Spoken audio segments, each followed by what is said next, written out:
Il sortait d'une saison réussie en Ligue 2 avec Angers. Richard Socrier a pourtant fait le choix de redescendre d'un échelon pour rejoindre le championnat national. Tout sauf le fruit du hasard, car c'est avant tout l'histoire d'un retour aux sources au Paris FC.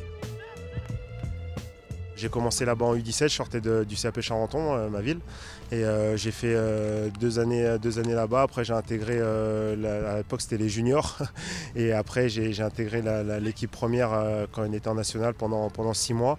C'est un retour maintenant, et c'est marrant de revenir en national là où je l'ai quitté et essayer de faire grandir le club. Laval, Brest, Ajaccio ou encore Angers, plus de 250 matchs en professionnel.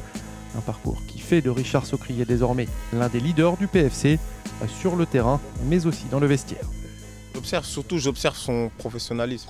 À quelle heure il arrive, à quelle heure il part, à l'entraînement comment il est, comment il prend soin de son corps, j'observe. Si on a des joueurs qui la plupart ont évolué au-dessus, ça augmente, on va dire, le niveau de jeu, le niveau d'exigence de soi-même.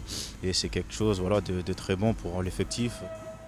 Il a ce vécu, il a ce recul aussi sur les choses, il apporte ça aussi aux jeunes, même aux moins jeunes. Et puis surtout, c'est un compétiteur, donc ça c'est toujours important. Partout où il est passé, quasiment, il a eu des résultats, donc c'est toujours important pour un groupe. À clin d'œil du destin, c'est au moment où Richard Socrier retrouve son club formateur qu'un autre ancien du PFC a lui aussi fait son retour en région parisienne. Pas n'importe lequel, puisqu'il s'agit de son ami d'enfance, Frédéric Piquionne, qui a posé ses valises en Ligue 2 à Créteil. L'occasion de se remémorer leurs souvenirs sous le maillot du PFC et sous celui de Charenton, leur tout premier club en commun. Au Paris FC, déjà, on sentait un peu plus de concurrence parce qu'à chaque fois, il fallait reprouver. Parce que même quand on changeait de catégorie, Fred, il est resté moins longtemps que moi.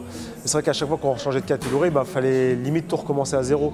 Et après, moi, je suis parti en province. Et donc, c'était un parcours différent, mais ça ressemblait un peu à celui de Fred. Parce que lui aussi, il a fait des essais, moi aussi, j'en ai fait. Et finalement, on a réussi à signer pro sur le tard. Mais on a fait notre petit bout de chemin. On a évolué de 7 ans jusqu'à 16 ans. 15 ans. Ouais, 15-16 ans. Et moi, j'ai toujours joué derrière Fred. Fred, c'était l'attaquant.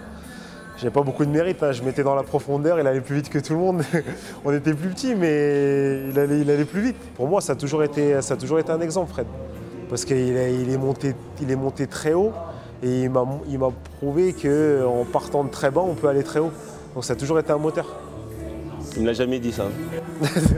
Cette relation qu'on a eue très très jeune, à partir de 7 ans, on ne l'a jamais quittée jusqu'à aujourd'hui et on ne la quittera pas parce qu'on est comme des frères. De toute façon, le foot, ça coule dans nos veines. Donc quoi qu'il arrive, que ce soit pendant la carrière ou après la carrière, si on a l'opportunité de jouer ensemble, on n'hésitera pas, c'est sûr. Ouais, c'est sûr, c'est clair. Ah ouais.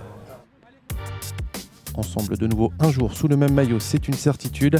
Adversaire qui sait peut-être la saison prochaine en Ligue 2. Mais pour cela, le PFC, leader du national, doit poursuivre sur sa lancée en commençant par ce soir face à Chambly.